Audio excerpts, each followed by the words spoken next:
This summer, click into cordless power with Memorial Day savings at the Home Depot. Tackle more than half an acre of grass with the convenience and gas-like power of the Ryobi 40-volt battery-powered mower. And keep your flower beds fresh with the 40-volt cordless string trimmer. Then clear debris with the 40-volt jet fan leaf blower. Click into Memorial Day savings happening now at your cordless power source, the Home Depot. How doers get more done.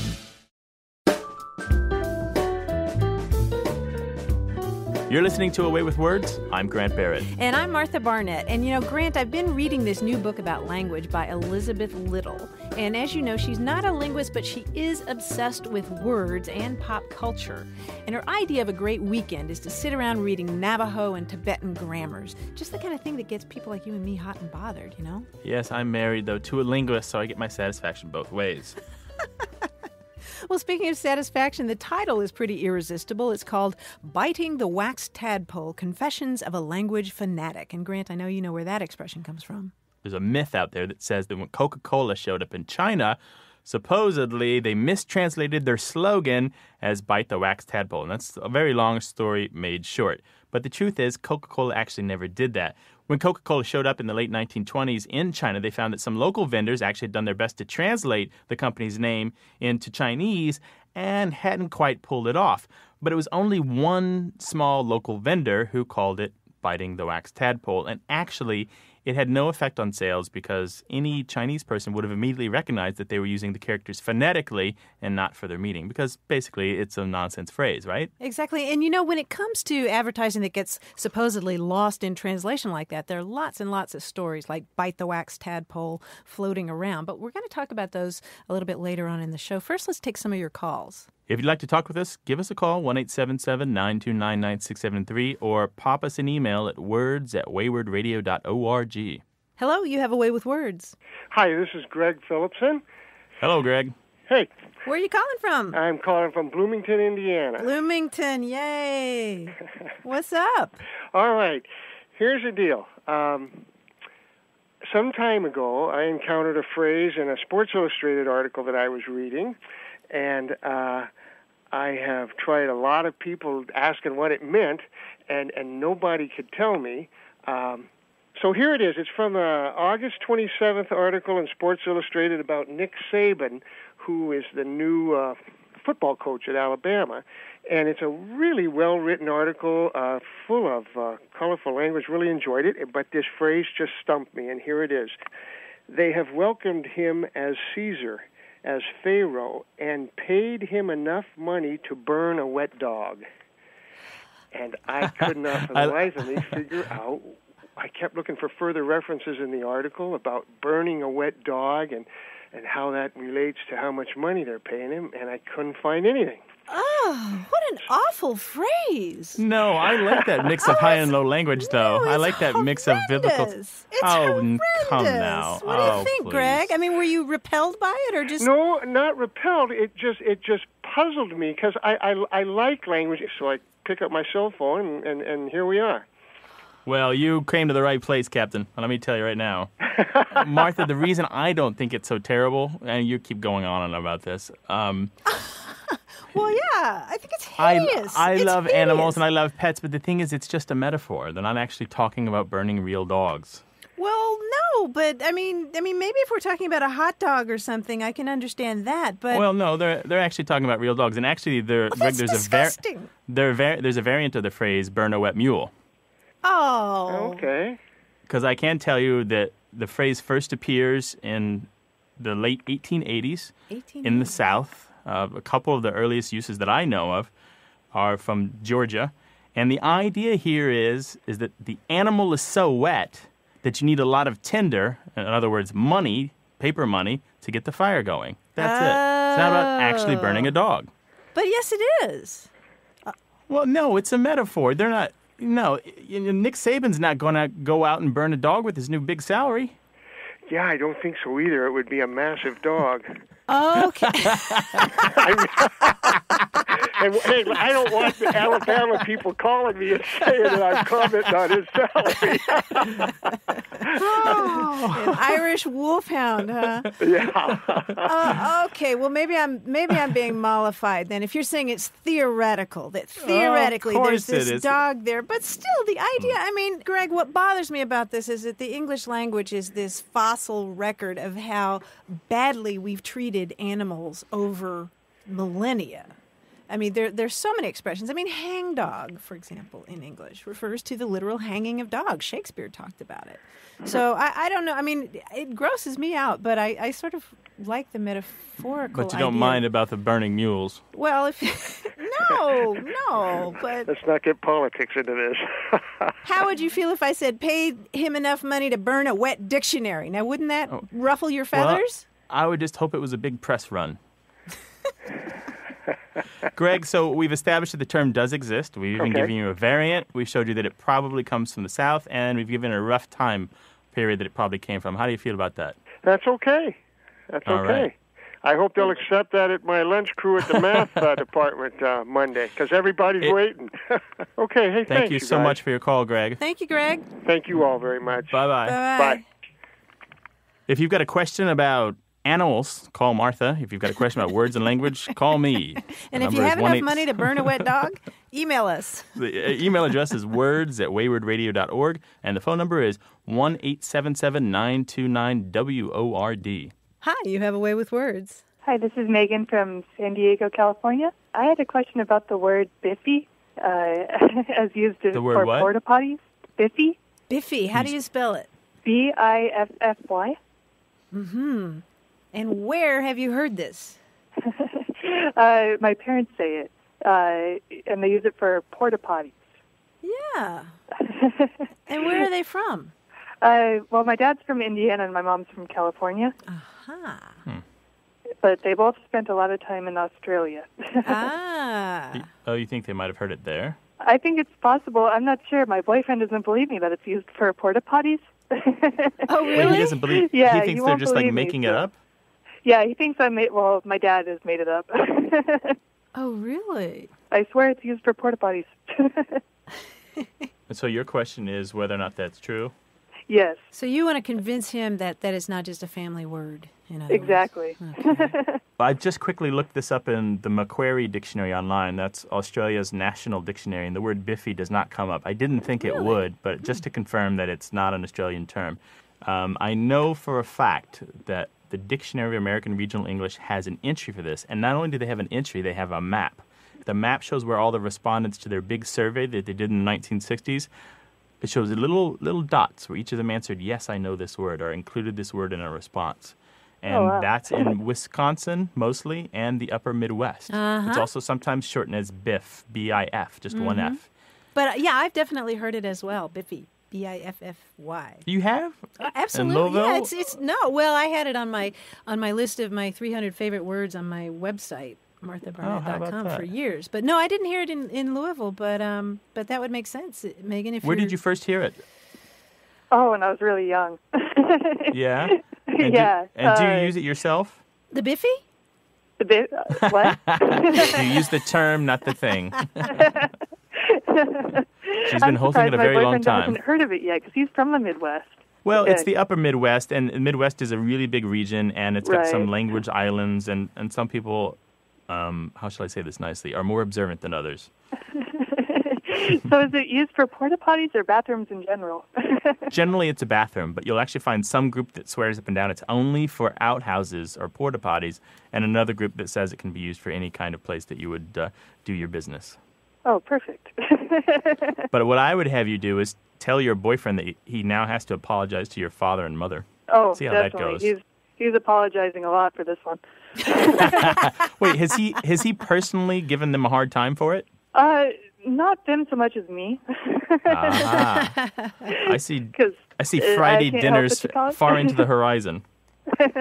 Expensive things, steaks and lobster and the like, right? Lots of good wine. Definitely. All right. Well, thank you. That clears up a lot. Yep, glad to do it. You're welcome. Thank you so much for your call, Megan. All right, thank you. All right, Bye-bye. bye-bye. Bye-bye. You know, Grant, I've been waiting for a chance to use this on the show. What, do you have a joke planned? Well, no, I don't have a joke planned, but if you'll just kick me when I'm supposed to laugh, I'll do that for you. I have very long legs.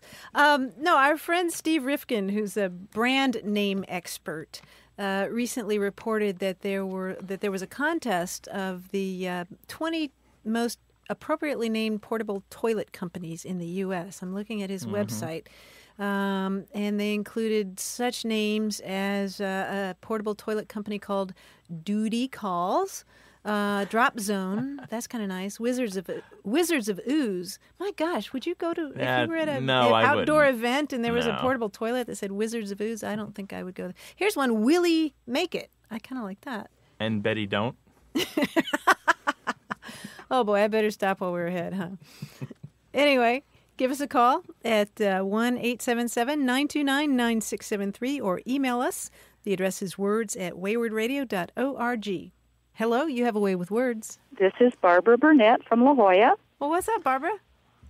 Well, I came across a curious word when I was touring, I believe, the Midway. It may have been in the Pensacola Naval Air Museum, but at any rate, it was a little store on a ship, on an aircraft carrier, and it was the kind of thing that sells cigarettes and candy and little items that you might get in a deli, but it was called the gedunk.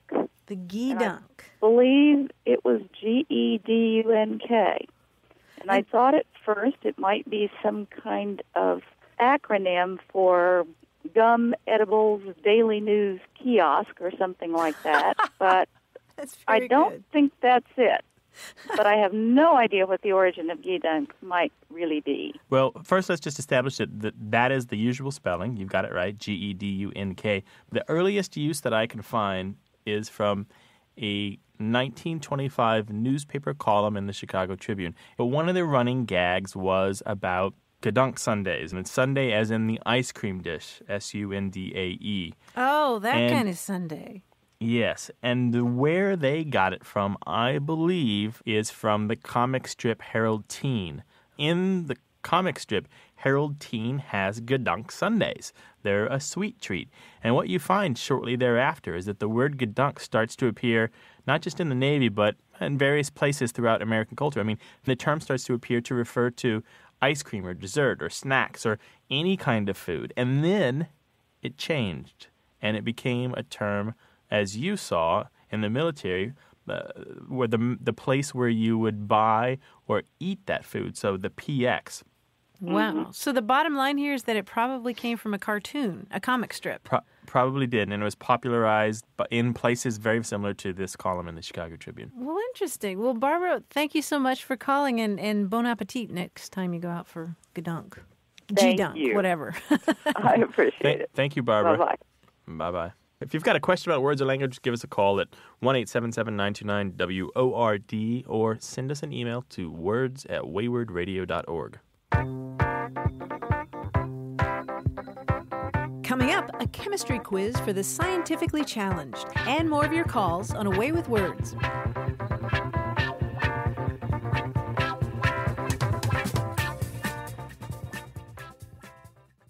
You're listening to A Way with Words. I'm Martha Barnett. And I'm Grant Barrett. And joining us once again is our quiz guy, Greg Pliska. Hello, Greg. Hello, Grant. What are you doing over there? I am wondering why I'm being called a quiz guy instead of a quiz assist. What happened? I mean, it was either puzzle guy or quiz assist. Now we've conflated that into the term quiz guy. Okay, we grew tired of it, weary of it. We put the word out, and really, wordinista came up. That's a Stephen Colbert word. We weren't sure. You guys, the language is always developing with you guys. It's amazing. It's not pejorative. Quiz guy. What did you want? Quiz master? No, that's Mr. you. Quiz, Senior Quiz. Mr. Quizzard. Sir Quiz. Quiz in charge. Mr. Quizzard, I like that. Sergeant Quiz. Yeah, exactly. General Quiz. Every time you please. come on, we'll have a trumpet blast. I'll write it. I'll write the music. Well, hey, Sergeant Quiz, what's been going on since the last time you threw down the gauntlet here? So you want to hear about the music or you want to do the puzzle? Let's hear about the music. Actually, I have a question for you. How well do you remember high school chemistry? NaCl? H2O? You remember the periodic table of the elements? Into SO4? Right. Well, here's why I ask, because today's You puzzle... found that a few of them could be turned into puns, and you're going to milk it for all it's worth. You got it. Well, no, today's puzzle I'm calling Elements of Smile. Oh. And it depends, fortunately for you. I like how you pause so we can laugh. Yeah. I just pause so you can catch up, really. Oh. Fortunately for you, this puzzle depends not at all upon your dubious teenage study habits. Because I aced physics. Yeah, this is chemistry, though. Oh. All of these chemical elements I'm going to quiz you on are not in the periodic table. Rather, they are simply words that end with the letters IUM. Oh, like unobtainium. Right, exactly. Wow. What I'll do is give you a fanciful or punny definition of a word as if it were a chemical element, and then you tell me the word. For example, I might say, babies born early have an abundance of this element in their bloodstreams. Premium. Exactly, premium. Oh. Because they're preemie, short for premature. Right. Yes. All words that end with IUM, and they're not really chemical elements. All right, enough with the hedging. Let them loose. Here we go. An element found in department stores. Escalatorium. Credit cardium. Dedium. Dedium. Miserium. No. Bad servicium. Macesium. Right. Blooming dalium. Cerium. Fourth floor lingerie-um. I No, have it's a no more idea. general word. More general word associated with department stores. Um, In fact, it's a synonym for department store. Omnium? Emporium. Emporium, exactly. Okay. That wasn't man. very punny. That was a very direct clue. Here's a punnier one. You sound apologetic. Well, just, I feel bad Actually, a for little you. defensive. Defensium. This element causes negative reactions in taxpayers. You get the chemistry pun there with reactions. Yeah, right? yeah, Okay. yeah. Negative reactions. Oh. That's good. What would cause a negative reaction in you as a taxpayer? Assuming you did pay your taxes, of course. Nobody knows about that. The last thing anybody wants to have done after you file your taxes. Auditorium. Auditorium. That's Oh, right. Where's the vomitorium? Oh, now you've ruined. Now I can't use that one. All right. Element produced after one of these puns. Vomitorium. That's correct. Okay. Here's another one. We're going to talk a little bit about music Lots here. of effluvium here. This element is used to make instruments in the brass family. That's actually used to make one specific instrument in the brass family. Tubium. I was going to say trombonium, Saxo. French hornium, It's smaller than a tuba, smaller than a bigger tuba. than a trombone. Cornet. Baritonium? No. Oh, it is also sometimes called a baritone. Often it's used a interchangeably. flugelhornium. French hornium. No. Oh, see, all the musicians out there, all the brass I know, musicians know I this know. one. They're All yelling at their radios. I know. My friends Wait, in the brass band are just going to kill me. It actually, it's such a it's beautiful sound, too. It's a beautiful sound, and if Yeah. something has a beautiful sound, you would say it is. What's the? I believe it's a Greek-rooted word that you would say. It means something is beautiful sounding. California? No, if I said that, If euphonious? yes, Oh, the euphonium. euphonium. Euphonium is the instrument. Hello. So named because it does have a beautiful, mellow, round tone. Oh, it's gorgeous. I like how Martha and I both go, oh, in chorus. We do have some musical skills. that See? Greek word. Yeah. Yeah. All right, here's another one for you. This element has the atomic number 1,000. I was going to say millium, but... Millennium. Millennium. Absolutely. Martha's instincts were good. That was a They good tipped me off. teamwork thing. Yeah. All right. This one I have to apologize for in advance. Between us, we have a brain and a half. So, I'll give you another one here. all right. If you This is when he always adds another one, Martha. I call that the apology question. It's the one where he leaves us feeling a little better about ourselves instead of like miserable at our failures. I don't think this is that one. Sorry. Oh no! If you find yourself falling asleep watching actors named Kilmer, You probably have this element in your system. Valium. Valium. See, it was an easy one. It was an easy one. Well, Greg, those were amazing, and I'm sorry we have to cesium. It felt like a load of effluvium to me, actually. Wait, I already said that word. But thanks a lot. Thank you. It's always a pleasure. If you're puzzling over a language question, the number to call is 1-877-929-9673 or email us. The address is words@waywardradio.org. And join the conversation with your fellow word lovers at our new discussion forum. You'll find them at waywardradio.org. Hi, you have a way with words. Hi, my name is Jason Johnson. I'm from Wakefield, Michigan. Hi, Jason. How you doing? Good, pretty good. How about yourself? All right. What do you do in Wakefield? I'm actually a web designer. I work from home. What's your language question today, Jason? I actually have a question about the word lake. I've often wondered why some lakes are named with the proper noun before the word lake and some are named after. We have a small lake in our town called Sunday Lake, and then, of course, north of us is the large lake called Lake Superior. And I guess I always assume that the larger the lake, the word lake is before it. But I'm wondering if there's any specific rule or if it's just up to the person that actually names the lake. I can think of a number of examples right off the bat that, like Lake Champlain or Lake Victoria. Yet, you have Lake Victoria, but you don't say Falls Victoria. You say Victoria Falls. Right. Rivers, I believe, are the same way as well. For example, what, Jason? Isn't the River Kwai and and most rivers are Mississippi River. Yeah.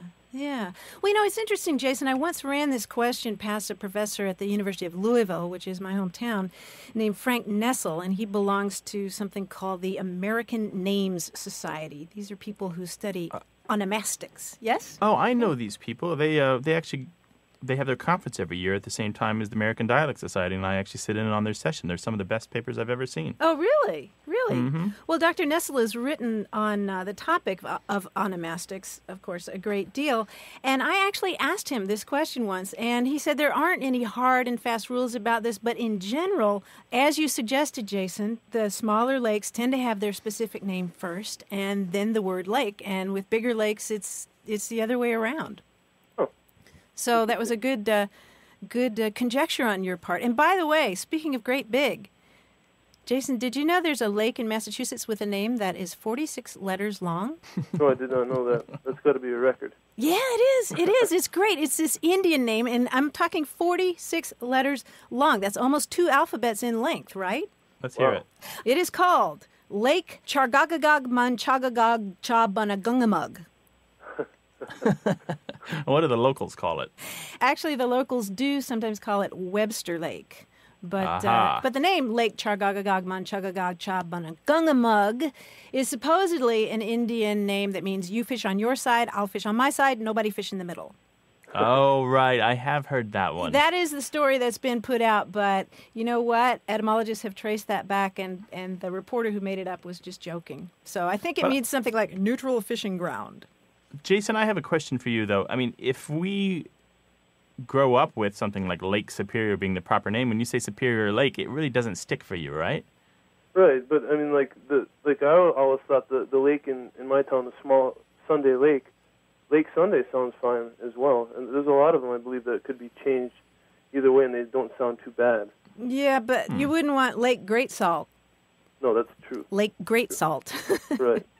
I also noticed, I looked on Wikipedia, all the different names in the U.S. of lakes, and it's usually the ones with 2 words are almost always followed by the word lake, no matter how big they are. Oh, yeah? Oh, that's interesting. I did notice that, yes. Well, maybe you want to join the American Name Society. Well, I hope we've helped, Jason. The rule is there's no hard and fast rule. Okay, that's kind of what I figured. But your hunch is correct, yeah. Yeah. All right, well, thank you for your call, Jason. All right, bye-bye. Best of luck. All right. Bye now. Grant, you know what we should do? What? I know a place on the internet where you can see a picture of the sign with the name of Lake Chargagamag Manchagagag Chabunagungamug. We'll post that right on the website then. We'll post it on the website, and this is the best part. I've saved the best part for last. There is audio at this site that has a song by a guy who lives there near Webster Lake, who is trying to teach his kid how to say the name of the lake. That's how I know the name of the lake. And so we can link to the audio for that song. Excellent. If you've got a question about geography and lakes and water and hydroelectric dams, then give Martha a call. If you've got a question about language, or 1-877-929-WORD, or send us an email anytime, day or night. Martha's always online. words@waywardradio.org. In my pajamas.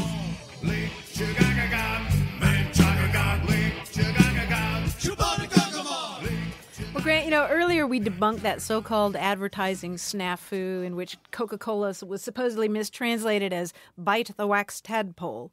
But, of course, the other biggie in that department is the story about the Chevy Nova. And lots of people have heard this one, the story that the Nova, the car, didn't sell that well in Latin America because in Spanish, Nova translates as it doesn't go. But I'd love to believe this one, but sadly it's not true either, is it? Nope. Actually, the Chevy Nova sold very well in Latin America, even surpassing General Motors' expectations. The reason it did so well is because the Spanish actually have a perfectly good word, Nova, that's just like our English word, Nova. Right. And so it was no great mystery to them. And they're no more likely to divide the word up in two than we are. And on top of that, at the time the car was introduced, they had a brand of gasoline called Nova in the country. You'd think that would have been a problem, right? Exactly, right. And if your car doesn't start in Mexico, you're more likely to say something like no anda rather than Nova. There we go. But, in this country, we're not much better at naming cars. I mean, think about the Probe. I think it was Jay Leno who said, "Who wants to be rear-ended by a Probe?"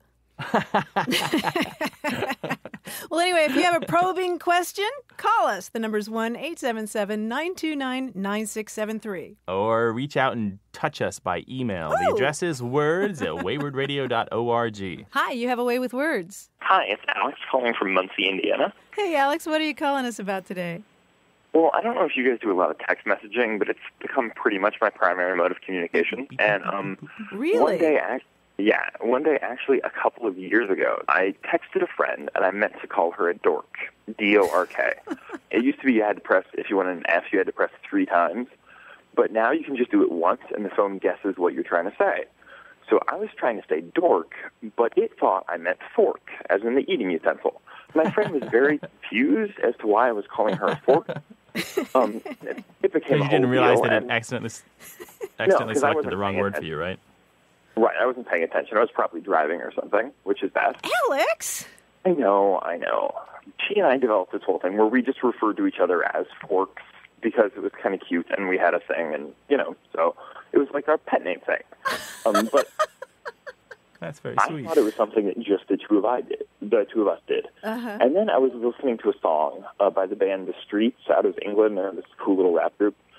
And he said he was referring to his Ferrari and said it was really book, B-O-O-K, which is another T9 mistake for the word cool. Mm-hmm. Right. If you hit 3665, those numbers those words both come up. But book is first and cool is second, right?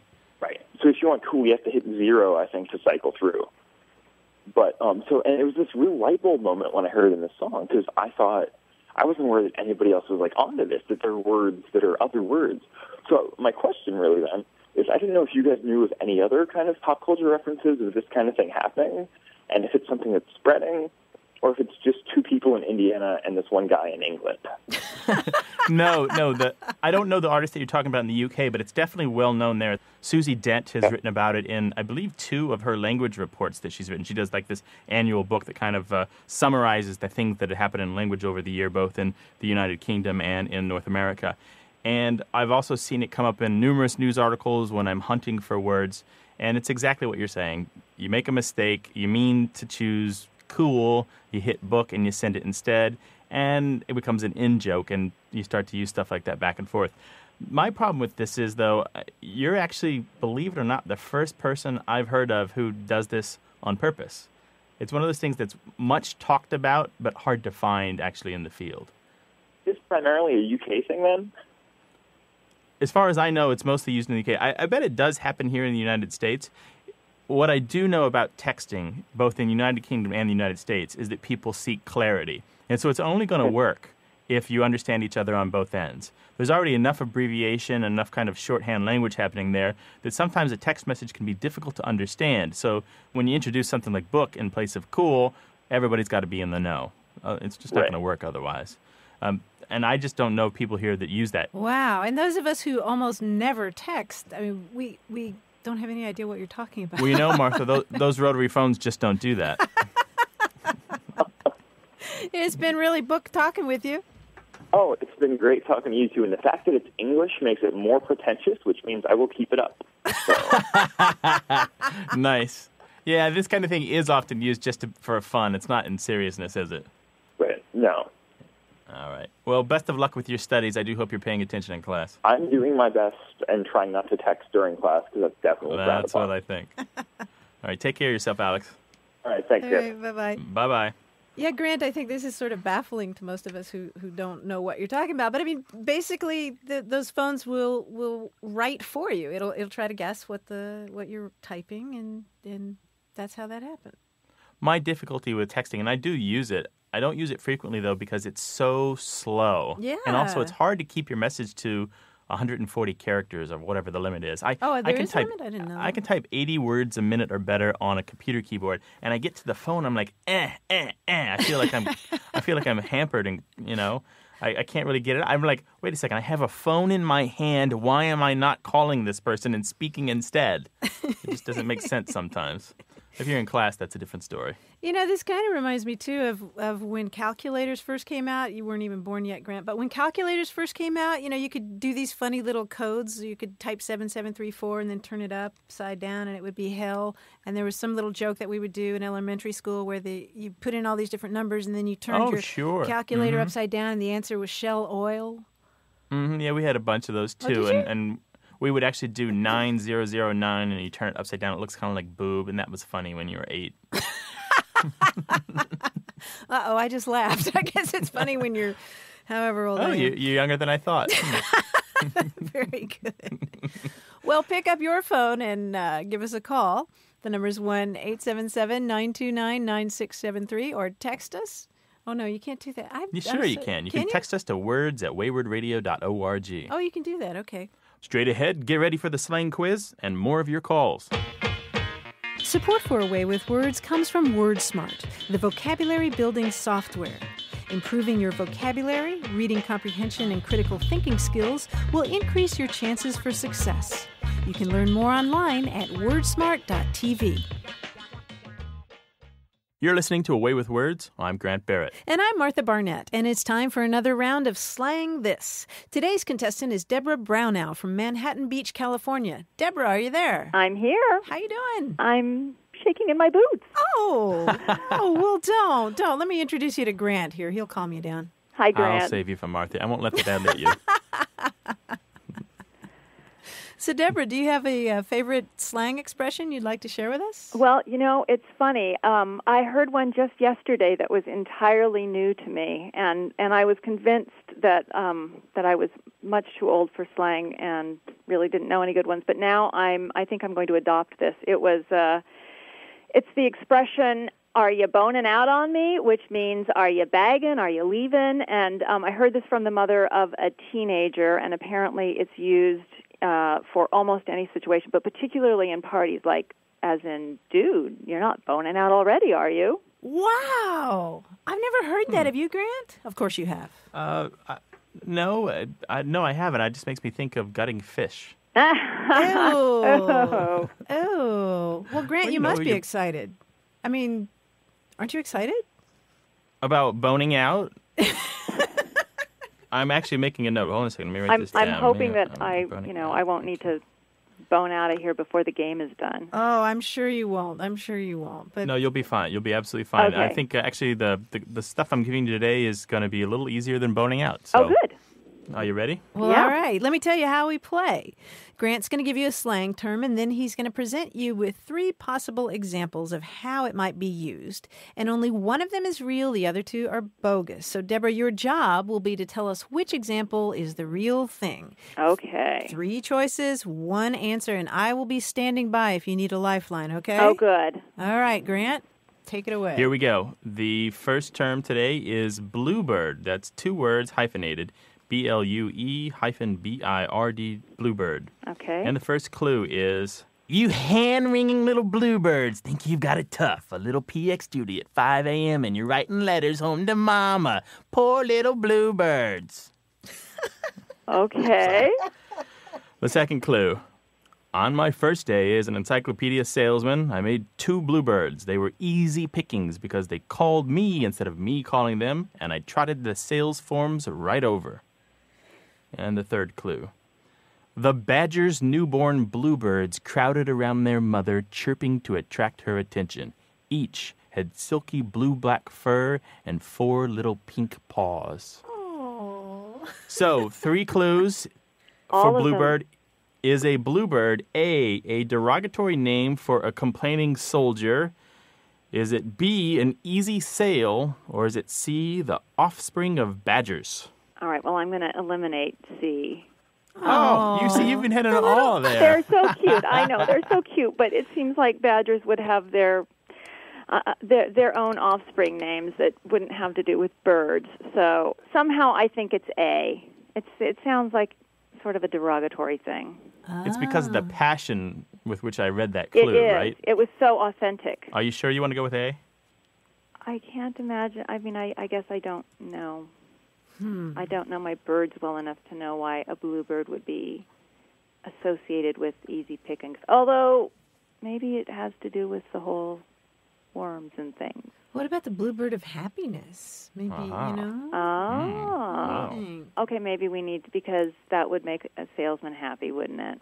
If I say B, you're gonna question me again, aren't you? No, actually, because I've gone too long and my producer's probably screaming in the booth. Okay. All right, so let's go with B. It is indeed B. Miracles is miraculous. No, yes, it's B, Deborah. indeed, Deborah. Ding, ding, And ding, the ding, thing is, ding. Martha's clue, she's right on target. Actually, I'm pretty sure, although the thing with this term is, as far as I know, it's not in any other slang dictionary except the one that I do. But the thing is, bluebird, meaning happiness, one way or the other, connoting happiness, dates back to the early 1900s. And the way I think this makes the most sense to people is if you think about a bluebird just flying in the window. And so these sails just kind of like show up. You know, you don't have to work. You don't have to work for them at all. They're just, boom, there they are, and it's money in your pocket. All right, here we go. Ready for number 2? Sure. The next term is corpsing. C-O-R-P-S-I-N-G. Corpsing. And the first clue is, we had to do 60 takes of the scene because Ricky kept corpsing so loudly that you could hear his stifled guffaws on the boom mic. He finally got serious, and we wrapped the scene. Okay. The second clue. The key to corpsing is to not lose your cool as you lie there on the tracks waiting for the next train. The winner is the last one to leap out of its path. Okay, that's a little macabre. Yes. All right. Yeah. And the third clue. The older ROTC men held a little corpsing ceremony in which I was forced to walk across campus in a straight line, never stopping until I encountered an immovable object. Then I could only go around it when told. So those are your 3 clues. Is it A, laughing uncontrollably during the filming of a movie or television show? Is it B, playing a game of chicken on the railroad tracks? Or is it C, a type of hazing practiced by members of the Reserve Officer Training Corps? I'm going to say C. It sounds like a hazing word. I'm sorry. It's A, but you're too bad. You lose already. No, it's A. Think about this. You're in a scene. There are like 100 crew members all around you. There are cameras, hot lights. You're supposed to be the dead body, but all you can do is laugh. That's corpsing. That's exactly where corpsing comes from. I used Ricky in the example because Ricky Gervais of the British version of The Office and the very well-known podcast and a bunch of, whatever, very funny guy, British fellow. He's known for that. Apparently he can bust up an entire set and just just ruin hours of filming on end. Yeah. Oh, that's so funny. Deborah, you did a Thank great you so much for playing with us today, Deborah. It was wonderful. It was great fun. Hey, listen, we're going to send you a copy of Grant's book, The Oxford Dictionary of American Political Slang. Oh, I'm so excited. Yeah. It's just in time. in time for? For, that election thing that's happening in the next year or so. Right. My children and I will make good use of it. Excellent. Great. And everyone else, if you'd like to join our slang quiz on the air, the number is 1-877-929-WORD, or send us an email to words@waywardradio.org. Be sure to include all of your phone numbers and your favorite slang word. Hi, you have a way with words. Hello, this is Phil calling from St. James, New York. Hiya, Phil. Hey, Phil, what's on your mind today? Well, I wanted to speak to you about what I consider a non-word that I've heard twice recently, and that is using the noun incentive and someone turning it into the verb incent, which I don't think is right, but I'll explain how this happened. I work in a company that sells consumer goods, and the marketing people were speaking to me and asking me about a particular program and said to me, we want to incent our customers to do this and that. I'm open-minded. I thought, well, let me take this back to my dictionary, and I went back to my office. And actually, my second thought was to say, you mean you want to provide incentives for our customers. Mm-hmm. I went back. I did not find this word in the dictionary. Came home that night and put it up to my wife, who is an excellent grammarian, and she said, that's not a word. And I figured, fine, case closed. And then a week later, listening to the radio, Mayor Bloomberg of New York is on, and he was speaking about congestion pricing in Manhattan, and he said that we would like to incent commuters to use mass transit. Oh, my goodness. And I still rebel. I don't think this is a word, so I bring it to the experts. All right. So, Phil, you're incensed by incent. Is that what you're saying? I am incensed, Martha. You're right. Absolutely. I am, too. I mean, I have to admit it is a word that's been around at least since the 1970s. You will find it in the Oxford English Dictionary, at least. But that doesn't mean that you and I have to like it, does it, Phil? No, I really don't. No, why like it. use that when you can use a perfectly good word like incentivize instead? Is that a real word, too? Yes. Incentivize is. Does that one grate on you, too? Oh, a little less. I mean, I guess I've heard it more. I still don't think that's absolutely right either. So, Phil, your complaint is that it grates and it does. Right? Our well, complaint. and I am a person who likes, shorter, use 2 words instead of 10, and I believe in all of that. But I don't think it's right when you take nouns and just turn them into verbs willy-nilly. Phil, this is a back formation, like the word babysit, for example. We had the word babysitter before we ever had babysit. It's one of those things that got shortened. And I was just sitting here thinking that I agree with you that incent is a pet peeve of mine. But then I realized that peeve is a back formation from peevish. A whole store of our words are noun verbs and verbed nouns and adjectives turned into adverbs. And it's like English language is made of a bunch of transvestites. They're always changing clothes and becoming something else. Yeah, well, that's true. I guess we're going to hear it more and more now. Well, Phil, I'm holding your hand through the radio right now. Thank you, Martha. All right. I appreciate it. And thank you for having my question. Sure thing. Thank you, Phil, for your time. Okay, All bye-bye. Bye-bye. The number's 1-877-929-9673, or email us. The address is words@waywardradio.org. Hello, you have a way with words. Hi, it's Brian from San Diego. Hiya, Brian. How you doing? Doing well. How are you? Okay. What's on your mind today? My folks came to visit a couple of weeks ago, and I have a 4-month-old baby. Oh, congratulations. Congratulations. Thank you. Boy or a girl? Nice. It's a girl, What's her name? Sophia. Oh. Every now and then she, like all babies do, she starts to fuss, and whenever she would head into that mode, my folks would say she was fixing a tune-up.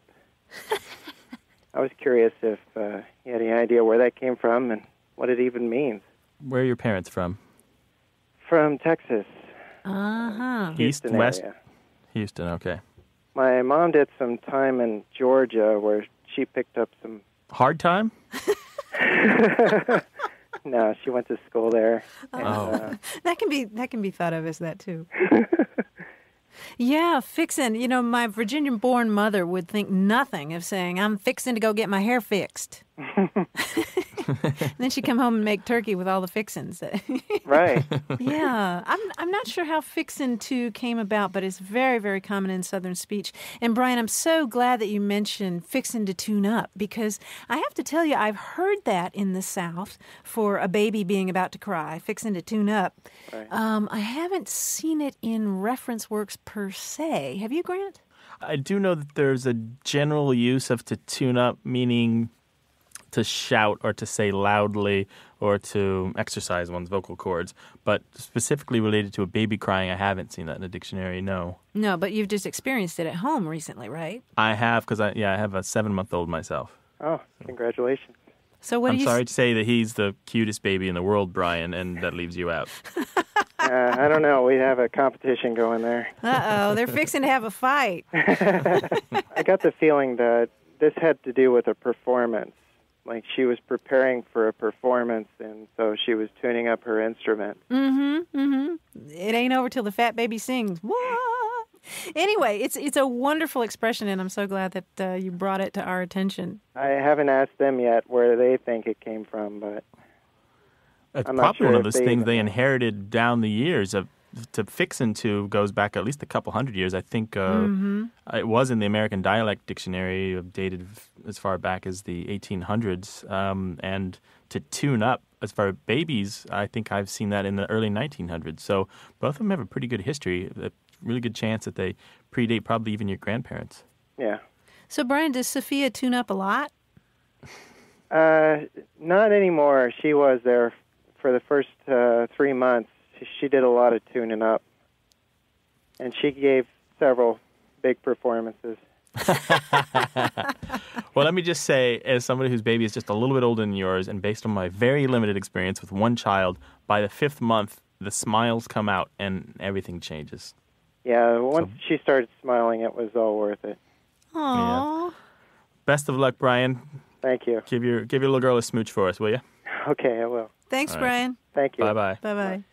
If you've got a question about an old family saying or something that your grandmother used to mutter under her breath, give us a call, 1-877-929-WORD, or send us an email to words@waywardradio.org. Hi, you have a way with words. Hi, this is Mike from San Diego. Hiya, Mike. Hello, Mike. Hello. What's up? Well, some friends of mine from college, we've had sort of a long-standing debate about a certain phrase, and it's one that you would use to describe a particularly audacious falsehood. Court testimony? Yeah. No. The way I've always heard it is, and read it, is as a bald-faced lie, B-A-L-D. And but some of my friends insist that it's actually a bold-faced lie, B-O-L-D. And when we first tried to settle this, we actually went to the dictionary, and what we found is that actually both the bold-faced and bald-faced entries included that phrase as an example. So what I was wondering is whether one or the other is more correct, or at least which one might be older. Which is the chicken and which is the egg? Yeah. Do you? But you're asking about the age of these. Why? Because you think the older one is automatically more correct? Well, not necessarily, but it would at least, I mean, if they're both equally correct to use, then, I don't know, it would at least give me something to lord over my friends. And that's important. Yeah. Well, here's the thing: is you've left one out. The oldest form of this is actually barefaced. To say somebody's a barefaced liar actually goes back to Shakespeare. Used variations on it in a couple different plays. And bald-faced then comes after that, is a little newer still, meaning roughly the same thing. And then bold-faced appears much later, but not that much later. Bold-faced actually has two different meanings where we can talk about somebody doing something in a kind of a brazen way. But also bold-faced can mean they do it in a way as to call attention to themselves. It's a little different there. But in general, you're always going to be safe with bald-faced, and bald-faced is going to get you in trouble with stickler grammarians and copy editors and those And sorts Martha. of people who are really not good company at all, actually. Not the kind of people you want to go drinking with. Wait a minute. Wait a minute. Well, The truth is that you're fine with all of them, but you're safest with bald-faced. Okay. Well, now, Grant, my question for you is when you say bold-faced lie, I don't actually say it. Oh, But I well, allow it in the speech of others. when the people whom you allow to say that say it, are they thinking about a lie that they're telling with a very bold face, or are they thinking about a lie that's written in really fat type? No, I think. Mike, don't you think that's a relevant question, Mike? Sure. Well, that is actually the explanation that my friends have always used is sort of a typographical explanation. Well, maybe I can go out drinking with them. So it wasn't about being bold. It was about putting it in 48-point Helvetica on the front page of a newspaper? Yeah. Well, I never really understood it myself. So, Mike, what will you go back and tell your friends? Well, I may not bring it up at all. Unfortunately, one not being actually incorrect. But if anything, I will certainly point out the historicity of the different options. The historicity of the different options. Very good. And, or your other option is just to go back and tell them that you're right and make sure they don't listen to this particular episode of the show. Okay. But all the other ones after that, of course. Yeah. All right. Well, thank you very much. All right. Thanks you, for Mike. calling. Bye-bye. Bye-bye. Whether your face is bare, bald, or bold, give us a call. The number is 1-877-929-9673 or email us. The address is words@waywardradio.org. Things have come to a pretty pass. That's our show for this week, but you can always call us with your questions about language. The number's 1-877-929-9673 or send us an email. The address is words@waywardradio.org. Our senior producer is Stephanie Levine. Tim Felton is our technical director and editor. We've had production assistance from Michael Bagdasian and Dana Polikovsky. Away with Words is produced at Studio West in San Diego. I'm Martha Barnett. And I'm Grant Barrett, inviting you to join us next week right here on Away with Words.